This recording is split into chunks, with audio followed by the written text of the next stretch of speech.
Well then, since the Christmas holiday is coming up, I might as well talk about this DVD. And let me apologize about that error in the last episode. I know that show was made in Iceland, but I misrecorded it saying it was made in Wales, so let me make up saying that.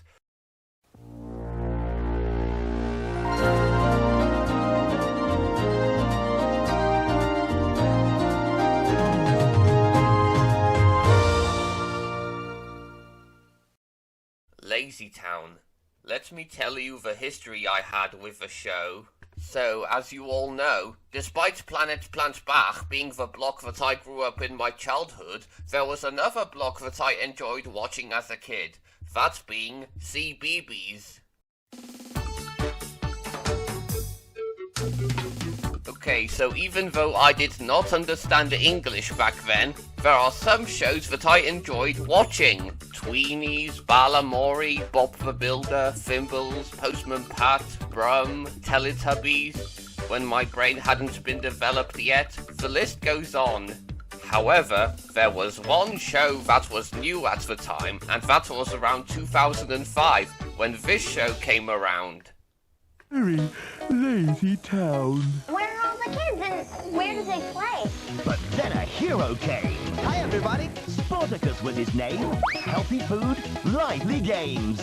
With Stephanie by his side, LazyTown was never the same. How do you get your strength? From this. This could mean trouble. Go, go, go! Yeah! With the LazyTown gang coming soon to CBeebies on BBC Two. Yep, this is how I was introduced to the show. LazyTown was about a superhero who is slightly above average called Sportacus, who is known to be an athletic kind of person. He plays sports, eats the most healthy foods, does exercise routines, and whenever someone is in trouble, he'll help out in any case. He also gives out lessons to the kids of LazyTown whenever they are dozing around, not doing anything, by making them take part in sporting activities or giving them fruits and vegetables, which are referred to as sports candy in this show. And whenever there's a hero, the show has a villain, Robbie Rotten. And let me say, this guy stole the show. His goal throughout the series is that he wants LazyTown to become lazy and unhealthy again, ever since Sportacus came to the town and has tried everything to kick him out, like putting on several disguises or setting up his inventions, most of which backfire. And he's the reason why people like him, to which I'll get later on in the video. So, the show ran 2 seasons on CBeebies, including a spin-off series that was produced for the channel. And I never knew that this show was originally produced in Iceland with the help of some people from the United States. Seeing as how this is one of the shows on CBeebies had been given a British dub, just like other shows such as Clifford the Big Red Dog, Luna Jim, and Todd World. Since only 4 of the characters, being the puppets' children, had their voices changed to make them sound like actual kids. Ziggy had gone sounding like this. I'm Ziggy, and I like candy. To this. Huh? I'm Ziggy, and I like sweets and candy. And the same can be said for Stingy Pixel and Trixie. No, it's mine. All mine. No, it's mine. All mine. No, 6,000 plus bonus levels. Oh, wow. I gotta get home now. No, 6,000 plus bonus levels. Wow. I've got to get home. Got to get home. way. Pixel, you're losing the game. Pixel, you're losing the game. So, was it really necessary for them to read up the kids' voices? Maybe, maybe not. So as the years went on, I pretty much outgrew on LazyTown and was focused on things I was into back in 2012 to 2015, up until this popped up in 2016.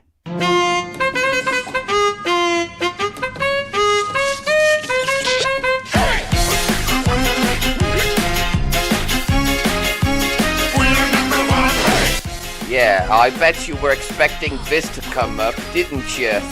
I got back into watching it and saw that LazyTown had a fan following online, to which I'm like, wow, Another of those fan bases where people are into shows that are aimed towards little kids. I never knew that, and this made me see that LazyTown was much more than just a show on CBeebies. I watched some of the episodes in the British dub, as that's the one I grew up with, and saw some of the memes on YouTube, as that's what teen me was into back then, and I found out that the show was given 2 more seasons that aired back in 2013 and 2014, as this was when nobody told me that LazyTown came back and that Stephanie was recasted. Anyway, I'm here to talk about this DVD I had, LazyTown, Surprise Santa and Other Stories. I first saw this DVD in Morrison's and my mum bought it. Although I never asked her to buy it, she just put it in the trolley anyway, all because that show was on CBeebies anyway. Fun fact, I used to still have the DVD in a cupboard that keeps all of the DVDs and video games, but since then has been replaced by those VHSs that I'm now keeping, potentially for me to rip them online.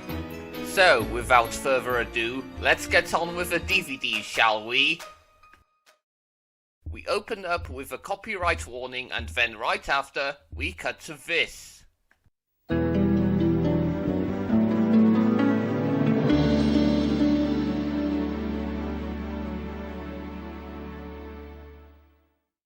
Yeah, you really know this logo, don't ya? The only other places I've seen it are from home video releases of the Tweenies and Doctor Who. And off we go to the main menu. Press play to see all 5 fantastic episodes. Oh wow, Sporticus. I've only just started into the menu and you're telling me to play all the episodes. I want to see what else this menu gives off. So, we have a neat looking menu where I swear it looks like I'm inside Sporticus's airship, but upon closer inspection, it has Robbie Rotten's orange chair and lamp the villain usually has in his lair, so these 2 purple and white circles in the top and bottom are just there.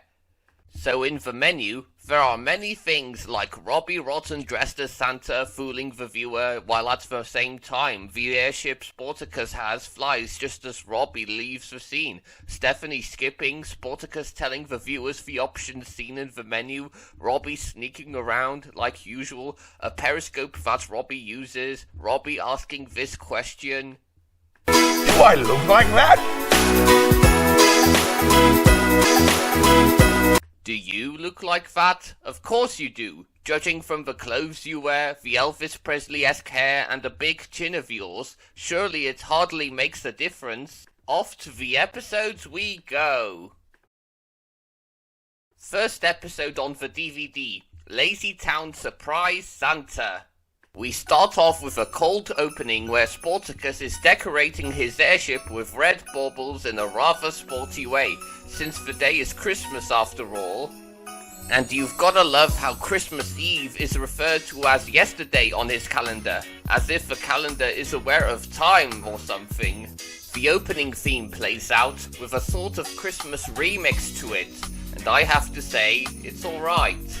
The vocals are remained, whilst the instruments consist of bells that have a Christmas feel to them.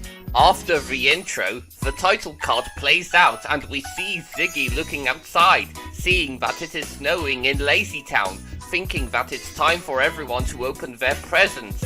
Unknown to them, Robbie Rotten spies on the residents, shocked to find out that they are preparing a party. Robbie brushes off the idea that the people of LazyTown would invite him, but hesitates if he could join them. Back in the mayor's house, Ziggy continually and excitedly asks Stephanie if it's time to open the presents. Robbie then has a plan to spoil the Christmas party by making a giant snowball, launching it from his own cannon, and hitting Sporticus Into next week. So, the snowball is so fast it'll knock Sporticus so hard that he'll be flown from the supersonic impact he'll end up into the week after Christmas Day. I do not get that term. Robbie commences his plan by spreading snow from his machine and making a giant snowball from scratch. We then cut to Stingy being Well, stingy by labeling his presents that belong to him, because we know how full of himself he is. Mayor Milford is setting up the lights and Ziggy pesters Stingy when the latter is busy doing all the labeling. Milford almost has an accident when figuring out which position the light should be, but was soon saved by a skateboard Sportacus had thrown to him. Stingy then asks Miss Busybody about the meaning of gift giving, to which she says that it is better to give than to receive. Stingy dismisses the idea and feels like that the present should belong to him. Look how much of a spoiled brat he is. Meanwhile, Robbie is seen putting his plan to action by setting the timer of a cannon to 6 o'clock, the time when Sportacus is at the party. Cut to Sportacus and Stephanie building a snowman while Ziggy and Trixie make snow angels. We then go back to Stingy being nosy, checking what kind of presents are inside, until he shakes one of them, which sounded like there was glass inside of it, and breaks it. Well, you done goofed, Stingy. You done goofed. I think I'll go and check on Ziggy. I was never here. Meanwhile, Robbie saw that he had forgotten about the presents and realizes that he was supposed to steal them before the cannon fires, and then disguises himself as Santa Claus. Oh, and here's a piece of trivia for you. There was a song that was cut from the episode called Good to Be Bad, where it was sung by Robbie about how being a villain means so much to him. And this shows how Stephen Carl sells by making Robbie steal the show. It's good to be bad. It's great to be a crook. It's nice to be a villain like you read about in books. It's swell to be nasty. It's keen to be so mean. Yes, I'm an extraordinary nastiness machine. Oh, and if you want to hear the full version, it's included in one of the albums that was released in the UK in 2007. This, however, was not the case, as the song is only available on the US DVD and was in the original cut, right before the next song, I Love Christmas. We can get to the differences later.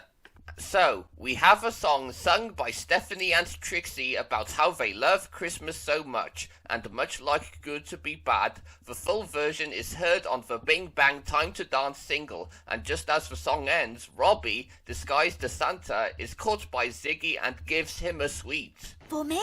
I don't think I should. Should? Of course you should have candy here. Here, oh, boss, take it all. But just go home.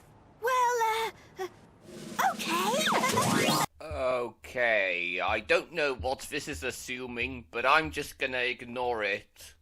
Ziggy then tells the Santa-disguised Robbie his wishes, which consist of sweets, and his identity almost gets revealed when Ziggy's lollipop gets stuck on his beard. After Ziggy is done, Robbie is then met by Stingy, whom the latter gives him a book which is his gift list. Can't get more stingier like this, can he? Robbie then continues his plan as usual, where he breaks into Mayor Meanswell's house by climbing down the chimney like Santa does, instead of just entering the door. When he got inside the house, he proceeds to steal the presents, and just when he was about to put all of them in his sack, he saw that one of the presents he's stealing has his name on it. Seeing how the residents actually care for him, despite him being the villain and such. He then tries to escape just when the people of LazyTown enter the house, bringing in a Christmas tree, but immediately gets stuck in the chimney. Sportacus comes to his aid, only for him to get revealed to everyone that he wasn't Santa all along. Just when Robbie was about to leave, Stingy tells him to stay for dinner. Isn't that just adorable? This is one of the few instances where the residents of LazyTown see him as a friend. Even though there are times where Robbie does some evil schemes, everyone, even Sportacus, thinks that he's just being lonely, and that is evident in that one episode in Season 3 where Robbie of all people feels rather empty without the neighbours of LazyTown. During the Christmas dinner, Robbie is the guest of honor and asks people if they should open the presents, much like how Ziggy was acting earlier. Just as the clock hits 6, Robbie is horrified that his plan had gone right as the snowball had been launched to the mayor's house and is about to hit him. With quick thinking, Sportacus saves Robbie again. Just as the giant snowball bounced around the house, Sportacus caught it. Well, it's good to be good, but who could possibly do such a thing at Christmas time? I wonder.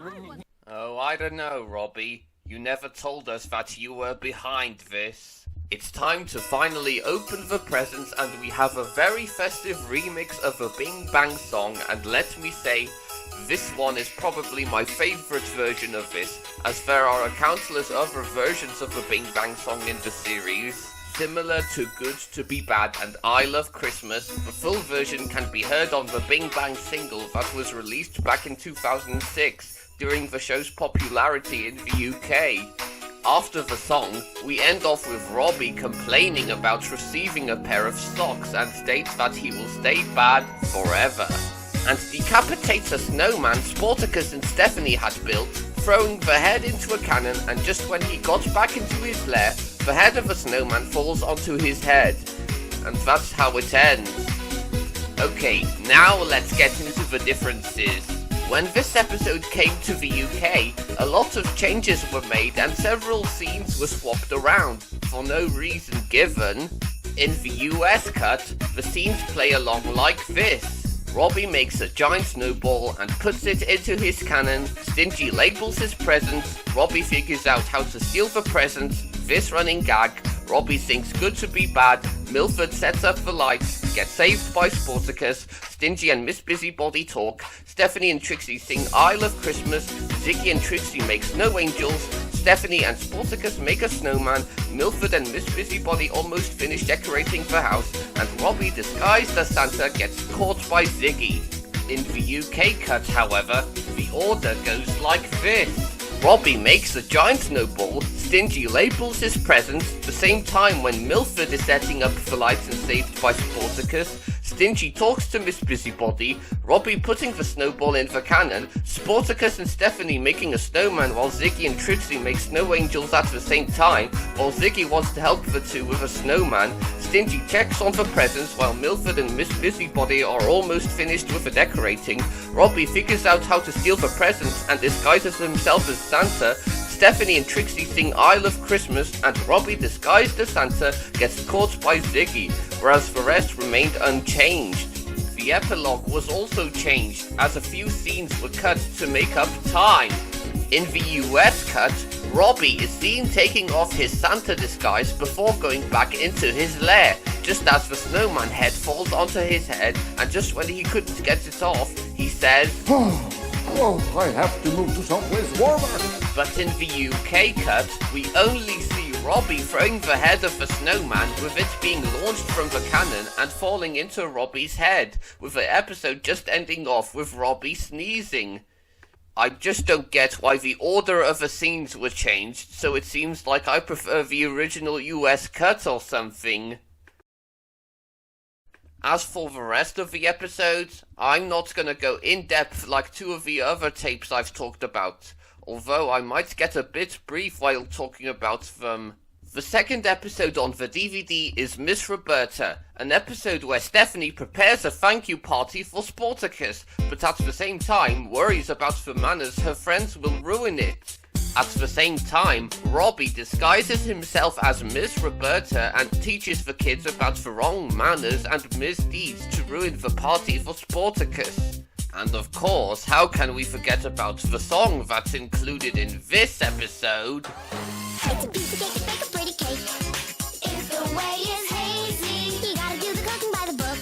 You know you can't be lazy. Never use a messy recipe. The cake will end up crazy. If you do the cooking by the book, then you'll have a cake. We gotta have it made. You know that I love cake. Finally, it's time to make a cake. I can already tell that this was a meme sensation back then. The next episode, Sports Candy Festival, sees Stephanie and the other kids holding out a sports candy festival, growing fruits and vegetables for Sportacus. Robbie's plan in this episode is to stop the kids from eating healthy and scaring them away by disguising as human-sized fruits and veg to steal the food. And we have the song Good Stuff, which was played in a previous episode, much like how the previous episode had a song that was played in an episode before it. Then there's Sportacus Who, where Robbie creates a machine that erases Sportacus's memory, telling the superhero that he isn't a hero, but an ice cream vendor. There's also this song, Have You Ever? A song that was sung by Stephanie back in the very first episode, where instead of singing to the kids, she sings it to an amnesiac Sportacus. So that's something. And finally, the last episode, Robbie's Greatest Misses, which has Robbie Rotten having enough of his plans being foiled by Sportacus, so he devises the ultimate plan to use all of his inventions to stop Sportacus at the same time. Half of which aren't used on screen, being his trusty old cannon, which I thought would shoot something at the airship, but does nothing, the Feet Crazer Maker 6000, which had been previously used in the episode Defeated, where they were made to make Sportacus out of control, but were never used, and the Memory Zapper 3000, which was used to erase all of Sportacus's memories in the previous episode, but had no purpose for this episode. I mean, what is this? The illusions from Sonic Forces all over again? And of course, we have Master of Disguise, the song sung by Robbie, where much like the 4 episodes on this DVD, is used in an earlier episode. Come to think of it, I can't help but think those episodes just so happen to include songs that had been previously played in earlier episodes, but overall, I'd say it was nice hearing them again. Also, a side tangent is that since this DVD has the British dub, there are most words in the dialogue that have been changed to suit for a more British audience. Anyway, what do I think of the DVD? Well, for the most part, it's just good. The episode of this DVD shows just that despite Robbie being the main antagonist of the series, he is shown to be a softie, and it's evident where the residents of LazyTown really care for him. The rest of the episodes are alright, as it's got the same formula found in most episodes of the series. As for the extras, they're just sing-along songs from the episodes that are included in the DVD, especially the one and only Bing Bang song. And yet here I am talking about this DVD in December, as the only episode on here is centered around Christmas, so I'm just gonna let it slide. Okay, the next episode I had in mind is gonna be something really different. It's from a cartoon that started all the way back in 1989 and is still running to this day. This tape has all of the greatest episodes the show had to offer before the later years had messed up the show. But again, like always, see you next time, and I'm wishing you a Merry Christmas and a Happy New Year. See ya!